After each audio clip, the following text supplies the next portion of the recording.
Estamos começando mais uma vez aqui pela TV Unifev, canal 55, UHF, Votuporanga, São Paulo, o programa Empreender Tecnologias. Programa que vai ao ar todas as semanas, aí na sua residência, em tantos lugares onde você se encontra, trazendo informações sobre as fronteiras das tecnologias. E hoje, aqui nos estúdios do LABIM, Laboratório de Comunicação da Unifev, nós estamos recebendo as professoras mestra Marisa Aparecida Ferreira, ela que é formada mestra em Serviço Social pela PUC São Paulo, fez a especialização em Marketing, Recursos Humanos e Desenvolvimento Gerencial também aqui na Unifev. Ela é graduada em Administração pela Unifev e Serviço Social pela Unilago, de São José do Rio Preto. E vamos conversar também com a professora Manuela dos Santos Sanches, que é graduada em Propaganda e Marketing pela Universidade Presbiteriana Mackenzie. Ela é especialista em recursos humanos, docente dos cursos tecnológicos e do curso de administração, ministra aulas em módulos de pós-graduação, tem experiência na área de marketing e gestão de pessoas. E vamos falar mais uma vez sobre o curso de gestão de recursos humanos, né? Bem-vindas, obrigado pela presença. E vamos começar conversando, né, a respeito do que leva o empresário a contratar um gestor de recursos humanos para a sua empresa, para os seus quadros empresariais. Que demandas a empresa deve ter para que esse profissional cumpra ali o seu papel dentro da organização? Eu acredito, Ramon, que as empresas há alguns anos, né, não tinham muito essa visão da importância das pessoas, a preocupação maior era com tecnologia, com máquinas, dependendo da característica das empresas. E de uns tempos para cá as empresas começaram a sentir necessidade de terem as pessoas capacitadas, bem preparadas, manter um bom clima de trabalho. Então as empresas, na verdade, sentem essa necessidade, né, para ter uma estrutura dentro da própria empresa que fique acompanhando as pessoas, né, de ter esse gestor para fazer esse trabalho, não só a parte burocrática, que muitas vezes era até terceirizada, né, a parte de departamento pessoal, e para, na verdade, fazer esse trabalho todo de desenvolvimento com as pessoas. Eu gostei da sua abordagem inicial, porque normalmente quando tem muitas máquinas, né, contrata lá um gestor de manutenção, arrumar as máquinas. Né? E quando o ser humano ganha importância realmente dentro da empresa, aí é necessário mesmo ter a percepção da importância dele e do cuidado com ele para que ele possa ser um componente que já é importantíssimo, mas com mais aptidão, mais habilidades, com melhor desempenho. Não é isso, Marisa? É muito isso, né, Ramon? Porque as empresas, até então, elas tinham esse olhar puramente de máquina e a produção ainda é o forte delas, né? Sim, sim. E agora a gente está vivendo um período que as empresas estão percebendo que as pessoas também são fundamentais e por isso que investe, né, no RH, porque é um setor que cuida além das pessoas, dos benefícios e que hoje é um diferencial para manter esse colaborador, porque não é só mais contratar, claro, é também fazer a manutenção desse quadro. E pelo RH, isso fica muito mais fácil, né? A pessoa certa, no lugar certo e com os recursos adequados. Então, a gente percebe que há uma mudança de contratação, de pensar essa contratação hoje. Além do trabalho do gestor ou dos membros de uma equipe de recursos humanos, existe também o trabalho de consultoria. Os telespectadores às vezes não conhecem muito sobre o que faz um consultor dentro de uma organização. Fala um pouquinho para a gente quando é necessário ter estrutura própria, mas também fazer o uso da consultoria. Na verdade, a consultoria ela pode acontecer em vários momentos. Nós podemos ter uma consultoria para implantar a área de recursos humanos, se a empresa, né, quer ter a área e não sabe por onde começar. Então, a consultoria pode orientar, direcionar a empresa de como implantar a área, até para entender que necessidades iniciais aquela empresa teria. Muitas vezes ela não vai ter todas as frentes que a área de recursos humanos oferece, mas aquelas mais direcionadas para a necessidade da empresa no momento.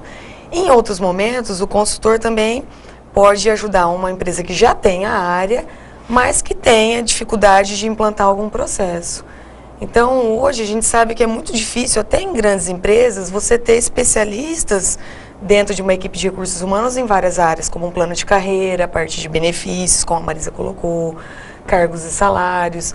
Então, muitas vezes as empresas buscam na consultoria esse suporte, esse apoio, né, para conseguirem implantar outros processos que eles não têm, né, o know-how, o conhecimento necessário para poder implantar. Legal, muito bom. Marisa, era muito comum antigamente as contratações serem feitas por indicação, né? Eu tenho lá uma sobrinha tão boazinha, tão espertinha, não tem jeito de arrumar um emprego para ela. Coisas assim que aconteciam, né? Mas hoje parece que a gente realmente está definitivamente migrando para o recrutamento, seleção, mais responsáveis, mais apurado, justamente para que a empresa possa ter alto desempenho. O que você me fala sobre isso? O que a gente percebe é que ainda existe essa questão aí da indicação, né? Mas é menor hoje. O que a gente percebe é que existe uma profissionalização do processo de recrutamento e seleção. Então, além da indicação, muitas vezes, olha, eu tenho uma sobrinha, uma colega, um conhecido e tal, existe também essa questão do recrutamento externo, que é buscar os melhores no mercado, né? Então, hoje as empresas estão aí com bancos de dados, trabalhando esses, né, cadastrando esse pessoal que, se não dá certo para um momento oportuno, vai gerar uma nova oportunidade. Então, isso é muito comum. E as empresas evoluíram, porque não é só o conhecer a pessoa. Hoje, as empresas também querem, além de conhecer, de saber a sua história, pessoas que desenvolvam bem, né? E a questão de eliminar, como se diz, amadorismo. O amadorismo e também, Ramon, o tempo de treino, né, de capacitação. Quando você trabalha com no RH, vamos pensar, um aluno que já é formado, né, aluno, uma pessoa que está atuando, que está formando, ela tem muito mais condições de execução, muito mais rápida, do que uma pessoa que a gente só o conhece porque é indicado. Mas a região ainda tem esse comportamento, embora bem menor do que antes, né? Porque antigamente era um amadorismo mesmo, hoje não. Hoje as empresas já têm a questão da profissionalização aí com relação ao recrutamento. Eu acredito também que, na verdade, as pessoas podem até ser indicadas, mas isso não é uma garantia de permanência. Isso. Se não houver a competência para desenvolver as atividades, as empresas, mesmo sendo alguém indicado, não é não só uma ficam porta com de essas entrada, pessoas, exatamente. Né, Manu? Mas permanecer aí é outra situação. Claro, né? Claro. Agora, qual a diferença entre contratar um profissional já preparado, alguém já com envergadura, com capacitação, ou contratar para treinar, né? Para preparar esse profissional? É fácil hoje, por exemplo, achar talento no mercado, essa pessoa com alta competência, ou é melhor a gente contratar e treinar? O que você acha, Manuela? Eu acho que depende muito da necessidade da empresa no momento. Se ela realmente precisar de um profissional pronto, às vezes é algum colaborador que se desligou da empresa, e ela precisar daquele profissional já capacitado, ela vai buscar um talento no mercado. Eu acho que hoje a maioria das empresas que tem a capacidade e a disponibilidade de treinar, elas preferem. Porque é um profissional que muitas vezes vem sem vícios de trabalho, até com menos experiência, e aí a empresa vai, né, moldá-lo de acordo com a sua cultura, de acordo com os seus hábitos. Então eu acredito que as empresas que tenham condições, elas preferem treinar. Agora, se não houver essa disponibilidade de tempo, muitas vezes, que é o que vai demandar mais nesse caso, aí ela vai buscar os talentos prontos no mercado. E em algumas áreas não tem sido fácil encontrar essas pessoas qualificadas e prontas no mercado. Sem dúvida, sem dúvida. Hoje se fala muito em capital intelectual, né? Porque a lógica, a percepção do capital material, dos ativos empresariais, o carro, né, os carros, a frota, o prédio, as instalações, as máquinas, está bem claro para todo mundo, né, esse patrimônio. Agora, o patrimônio, né, que representa o capital intelectual, profissionais de alta performance, gente de mercado, gente competente, já existe uma visão clara dos empresários da importância desse capital para o sucesso da empresa dele? O que vocês acham? Eu penso que sim, Ramon. Embora, quando a gente fala de capital intelectual, a gente não pode esquecer que para a pessoa ter esse capital intelectual dentro da empresa, ela leva um tempo. Sim. Né?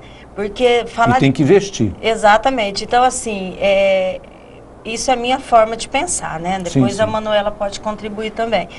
Dizer assim que, por exemplo, eu tenho 15 anos de casa, né?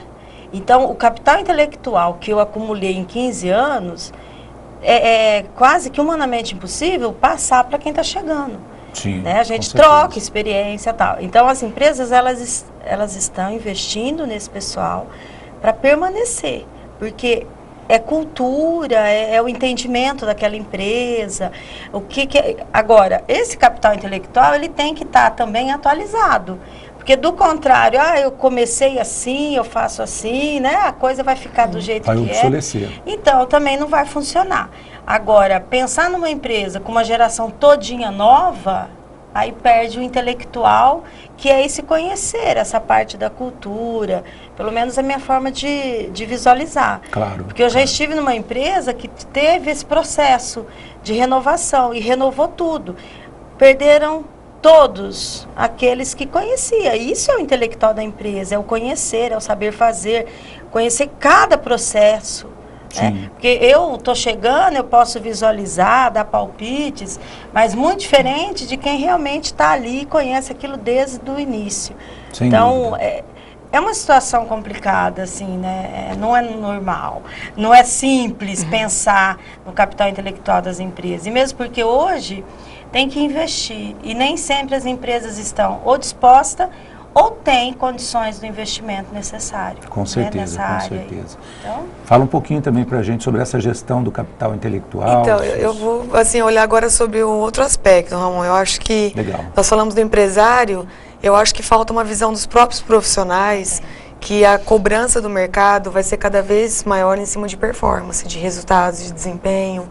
Então, não basta só a pessoa conhecer, mas ela precisa trazer resultado para a empresa. Claro. Então, eu acho que ainda falta muito essa visão dos profissionais. A gente sabe que tem algumas pesquisas que a grande maioria nas empresas hoje são pessoas com um desempenho mediano. E essas pessoas daqui num futuro muito recente estarão fora do mercado, provavelmente. As empresas precisam de profissionais realmente com alto desempenho. E dá para desenvolver, vamos dizer assim, um algoritmo, né? Uma equação capaz de mensurar essa relação entre produção, produtividade, desempenho, performance e o nível e o custo do capital intelectual, Manuela? Ramon, nós temos até no curso de gestão de recursos humanos uma disciplina chamada mapeamento de competências. Hoje algumas empresas estão fazendo a gestão de pessoas por competências.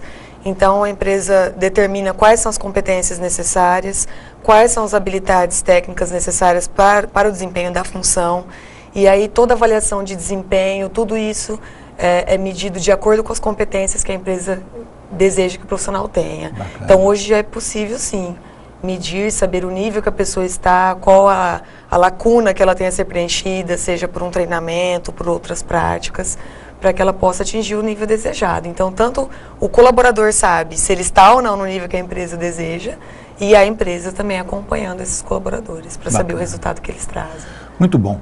Nós já estamos quase chegando no intervalo, mas eu queria falar sobre gerência participativa, gestão compartilhada. É um modismo, né?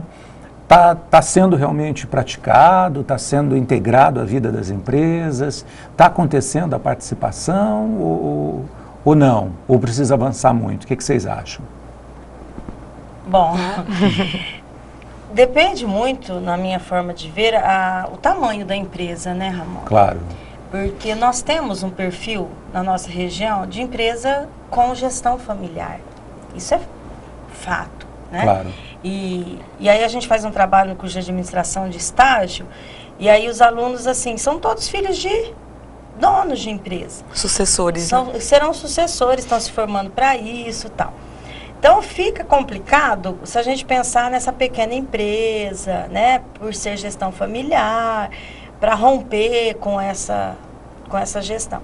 Embora é muito mais presente hoje a participação dos colaboradores, né, dos funcionários, na discussão, não digo talvez na tomada de decisão final, Tá. mas eles são consultados, mesmo porque eles estão entendendo que o funcionário, ele é fundamental hoje. Né? Ele tem uma visão de local, uma Isso. visão de operacional muito mais intensa, às vezes, do que o patronato, né? Porque ele está lá na execução, né? E às vezes eu, de longe, eu fico tentando resolver uma coisa que ele, que está executando, facilmente faz. Então a gente percebe pela fala que já existe sim essa iniciativa. Claro que não são todas as empresas, até pelo porte, né? Quanto menor, é mais concentrado, aquela questão toda da decisão. Mas existe essa minha forma de pensar e de visualizar, porque a gente está dentro desse cenário, observando que é uma fala comum dessa Claro. juventude, que está inovando também, né? Que está trazendo essa forma nova, até mesmo as teorias, levando para dentro das empresas. Muito Então, é uma bacana. iniciativa bacana, que eu penso que as empresas têm tudo para seguir essa linha, porque dá resultados, né? Ótimo. E você, Eu Manuela? acredito que com as novas gerações no mercado de trabalho, isso é uma tendência que deve aumentar cada vez mais, porque essas gerações que estão entrando, a gente fala muito da geração Y, né, que já está no mercado, eles gostam muito de serem desafiados. Claro. Então, eles gostam de terem projetos, né, de participarem de fato, né, não como a Marisa falou, não às vezes da decisão final, mas de ideias, né, dando ideias. Então, é uma geração que, se ela não tiver essa característica no trabalho, eles não se sentirem desafiados, eles se desmotivam, Claro. né, se Muito bacana. desestimulam. Então, eu acredito que a gestão participativa seja realmente para envolver, para engajar as pessoas dentro da empresa. E, por outro lado, a gente nota que existe também um movimento das pessoas não quererem muito responsabilidades, né? Quando a responsabilidade é dada, as pessoas têm um certo receio. Então, a gestão participativa é essa forma de envolver as pessoas e mostrar que a empresa não é só responsabilidade dos gestores, né? Mas de todos que fazem parte da equipe. Muito Então, acho bom. que é muito importante. Muito bacana. Nós vamos fazer um rápido intervalo. Daqui a pouquinho a gente volta com esse bate-papo que está ótimo. Eu acho que estamos aprendendo juntos. Nós aqui nos estúdios do Labim, Laboratório de Comunicação da Unifev, você aí em sua residência, em seu local de trabalho, acompanhando e aprendendo conosco. O Empreender Tecnologias volta já.